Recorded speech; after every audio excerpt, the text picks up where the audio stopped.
Hello there, and welcome to this video. Thank you very much for tuning in today. Please do like this video and subscribe to the channel if you want to see more content like this. I don't think you're going to find anything anywhere else on the internet that actually binds these things together and makes it clear, you know.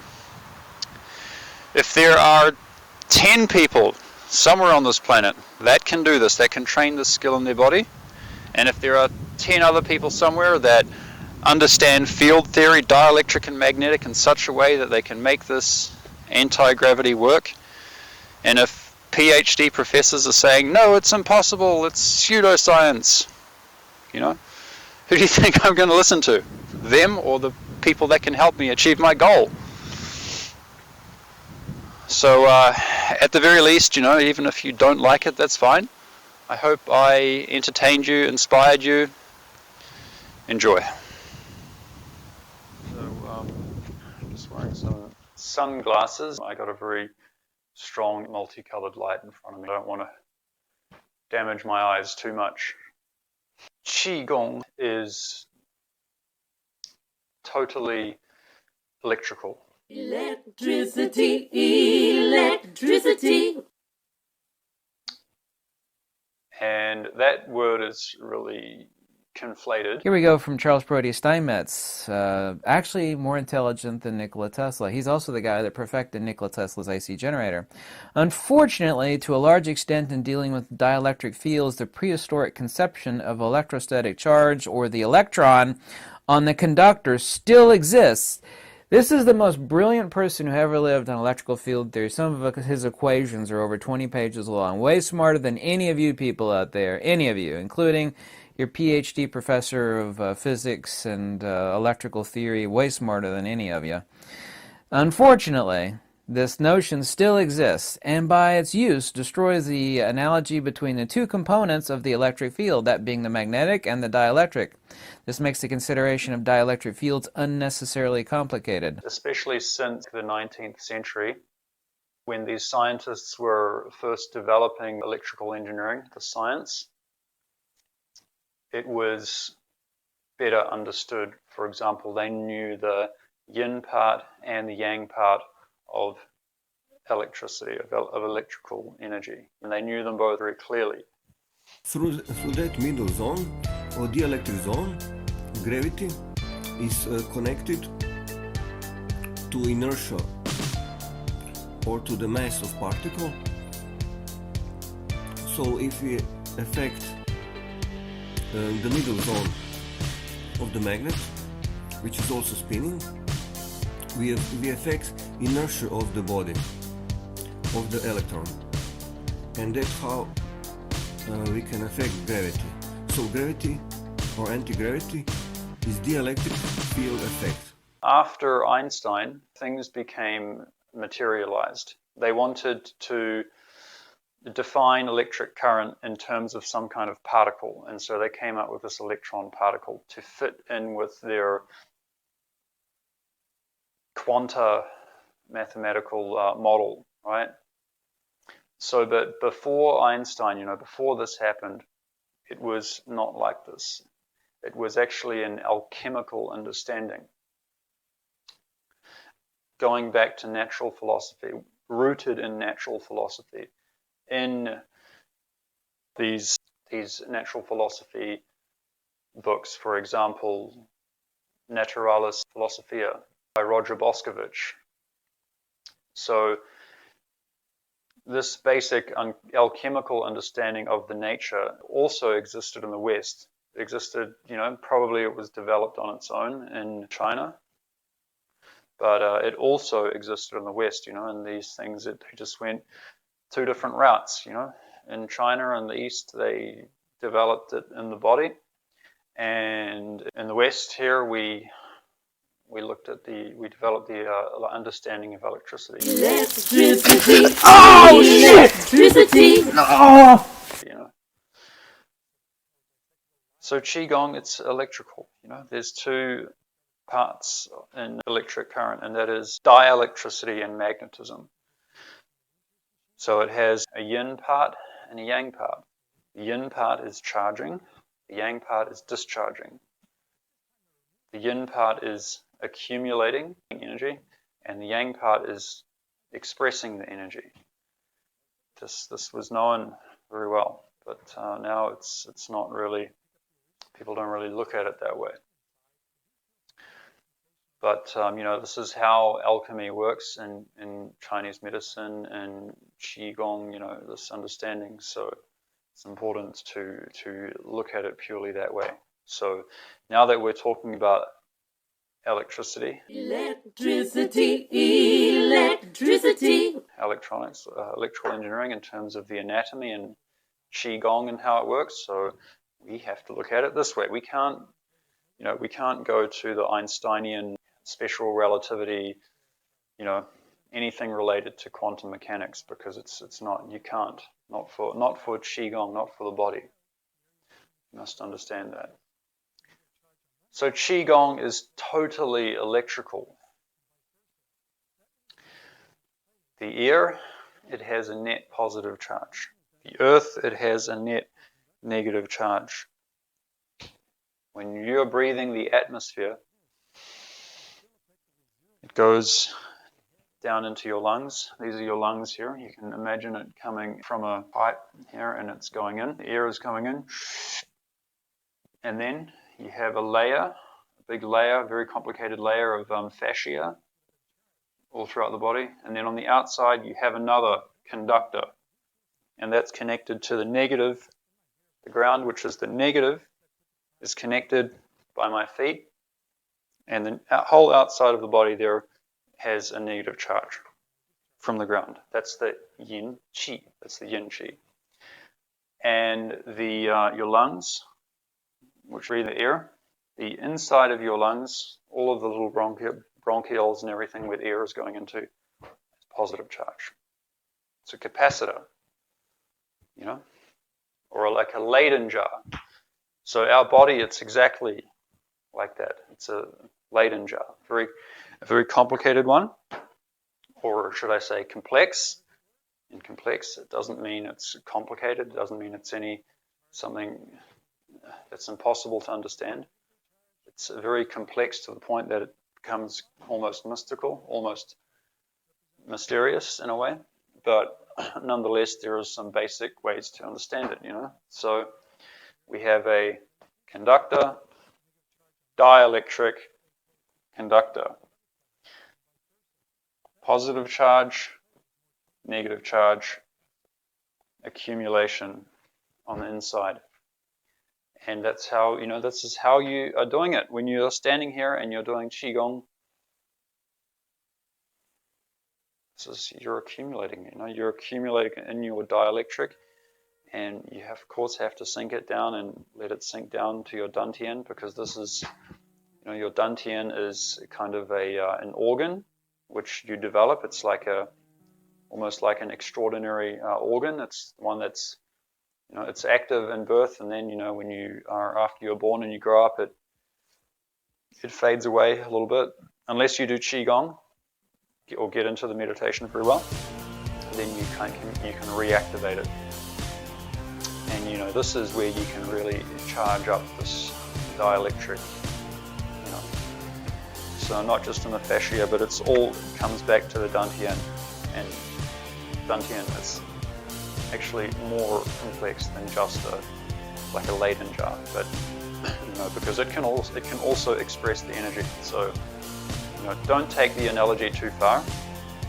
It's actually not an analogy. It's exactly a model of what it is. Your body is a capacitor. It is a Leyden jar, but it has other components as well. Like your dantian, it's another thing in and of itself, but it's connected to the rest of the capacitor, the rest of the Leyden jar in your body, And that's what it is. Your dantian can also express the yang qi, meaning it can discharge this yin, which is accumulation, building, storing the energy, and also discharging the dantian. That's why it will generate heat. Also, you will feel the electricity.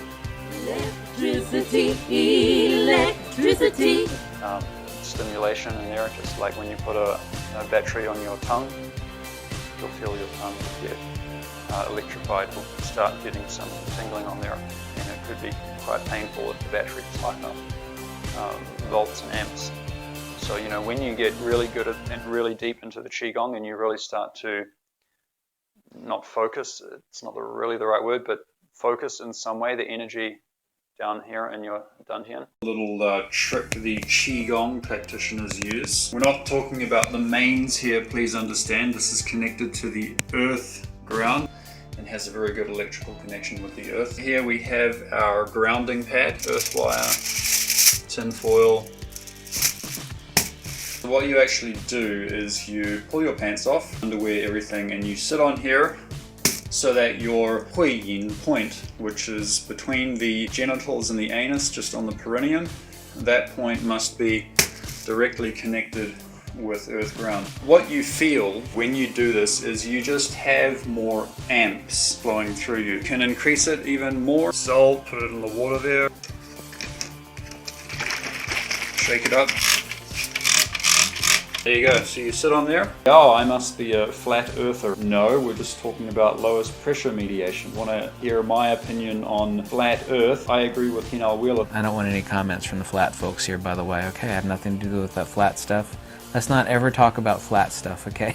My answer to them is call me from the edge, When you reach the edge, give me a call. I'm at the edge. I can see over the edge. The high voltage potential that exists between the atmosphere and the ground is unmanifest pure potential. There's no way to put any kind of meter on it and measure it. So I invited a small group of scientists back from the United States with measuring equipment. Catherine Cook, Dr. Roger Nilsson, Dr. Greg Simpson, physicist from New York's Albert Einstein University. Greg is the first guinea pig. He's uncomfortable about showing that he can feel anything at all. Dr. Roger doesn't know what to expect. Metal detectors to see if he has any concealed metal in his body. Voltmeter to try and measure the qi. No readings.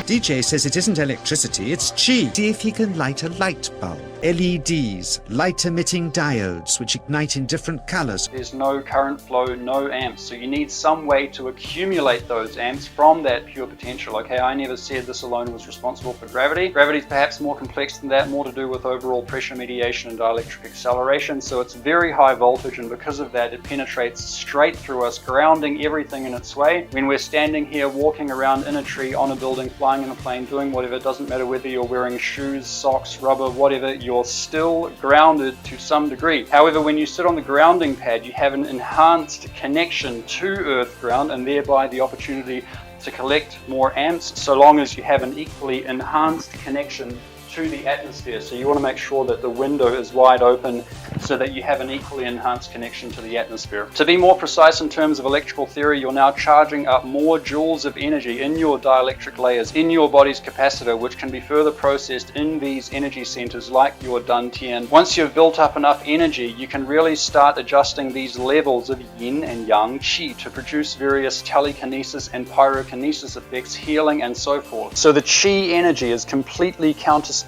and unmanifest. It has no Cartesian existence, therefore there is no piece of equipment in existence that can directly measure it. It can only be detected when it has the opportunity to express itself spatially. The analogy to help you understand is the center of a tornado where the air is completely still. Counterintuitively, this is where all the energy is stored. However, it is completely counterspatial and unmanifest. You won't know it's there until it hits, until it has the opportunity to express itself spatially. It's so strong that it's pulling all clouds to the edge. There's nothing in the middle. Why? Well, because it's a field, and just like any field, electric field, magnetic field, whatever, it is a metaphysical entity. A field has no physical existence. You can really build up quite a lot and almost a scary amount of energy. You really feel, well, there's a lot of energy in my dantian. Sometimes you will stop doing it because you're scared something might happen. And yeah, you do need guidance when you get to that point, you have to be careful. But this is what it is. This is what it is, The air, this is where we get the yang qi. This is the positive. The ground, this is the negative. Your body, it's a conductor, dielectric, conductor. Yeah, that's it.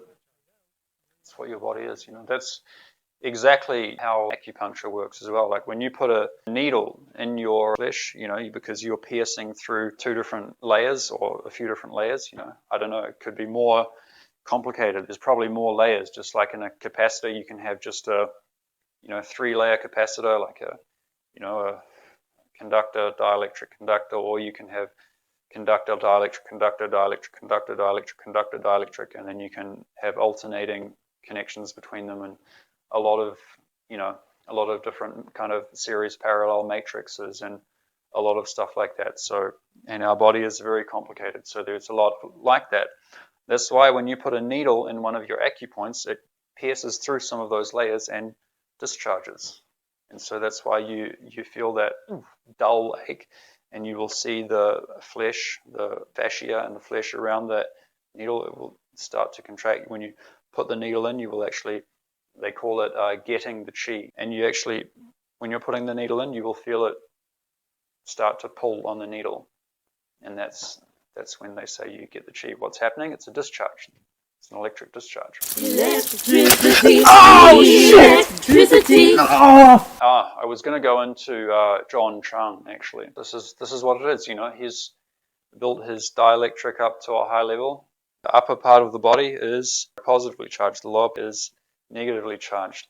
That's what he's saying, Negative comes up from here, positive comes down from here. It meets in my dantian, and then I have electric.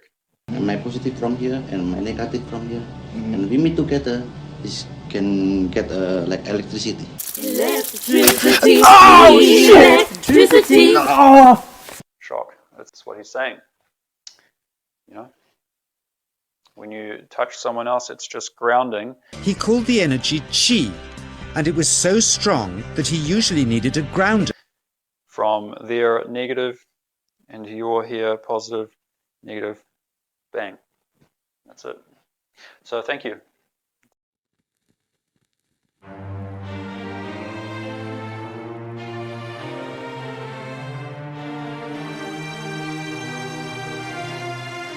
And you can't really talk about chi emission without talking about the Mopai and John Chang.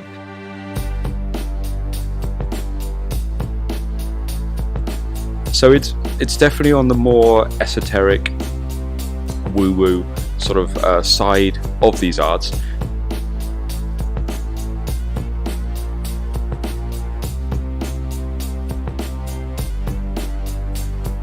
Because a lot of the other things that are done within these arts, you could kind of argue there's a sort of physiological science taking place behind it or something.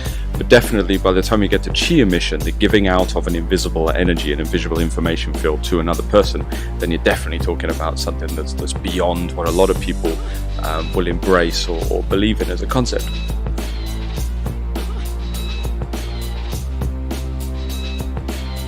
When a lot of people hear the term Mopai or John Chang, they sigh inside because of all of the arguments that have taken place over the years.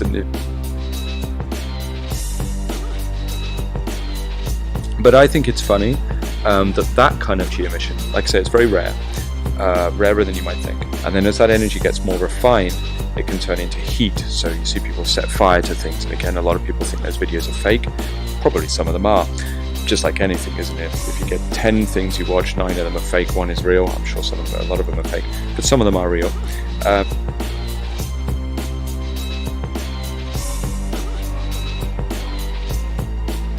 Now I have seen people that adamantly don't believe in such things, but it's true, it's real.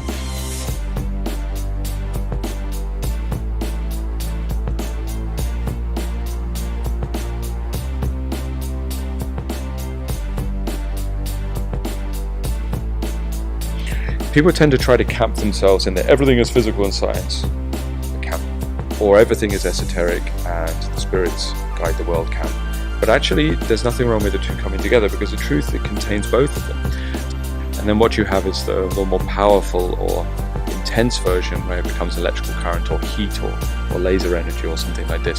And what you have is a stepping up of this power, if you like, that is developed in chi emission. It was nothing like any acupuncture I'd ever had. I was getting really powerful electric shocks and couldn't control my movements at all. Part of the main reason these use is for medicine, right? I mean, that's essentially the most useful aspect of it is a medical thing to help people.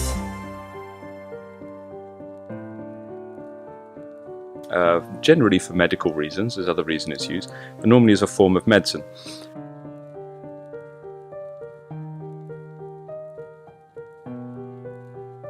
But of course what happens is it becomes a case of like power hunting.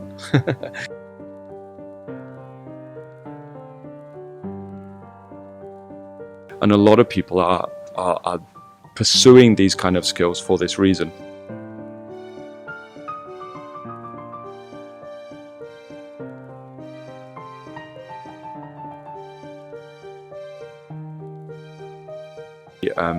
The payoff that you make for the pursuit of these is not great with regards to your mind or your ego or your intent or something like this.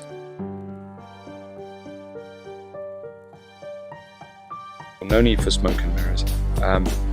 I think those days are done, and I think in this day and age where there's a lot of information out there, there's also a lot of misinformation. I think it's better that we just be honest about what we're doing.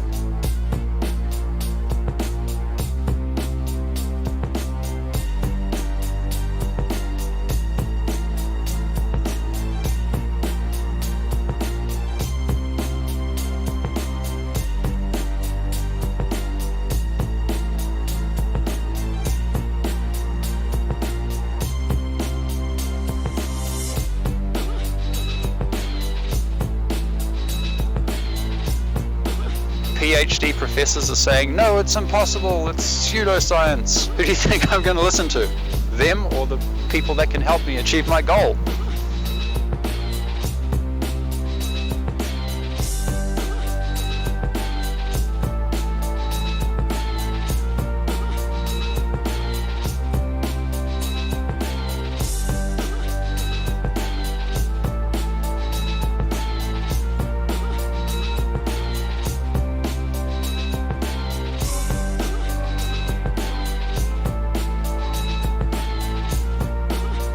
I can guarantee you, if you took 1,000 scientists, PhD, doctoral scientists, just said, you got to tell me, it's not a trick question, what is a field?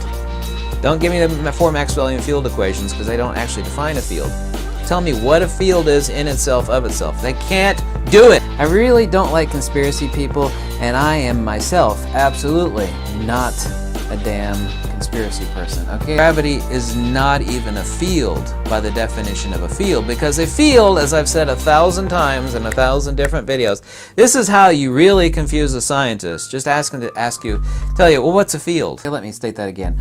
I'm not a conspiracy person, and I kind of always roll my eyes when I hear a conspiracy. That's not to say that obviously real conspiracies don't exist, because they obviously damn well do. Well, it's waves. Waves of what? Wave is not a thing. Waves what something does. This is a wave. It's like, no, that's my hand moving. It's a wave. So what about electricity being a conspiracy? If you mention the word dielectricity, people are like, well, what the hell are you talking about? Did you invent some sort of new free energy bullshit? It's like, are you kidding me? I don't know if you know who Charles Proteus Steinmetz is. If you don't, then you need to slap your physics teacher and professor, because they never told you. The people that actually built the entire electrical world, that being Tesla, Faraday, Steinmetz, James Clerk Maxwell, Oliver Heaviside, these are J.J. Thomson also, pardon me. These are entirely within everything that they write about over and over and over. Dielectricity. It's like, I've heard of that word, but nobody ever discusses it. And he himself in 1917 was talking about people conflating what electricity is. Gravity is incoherent, non-point source dielectric acceleration. A field is an ether perturbation. Gravity and so-called magnetic attraction is within this sphere of dielectrics.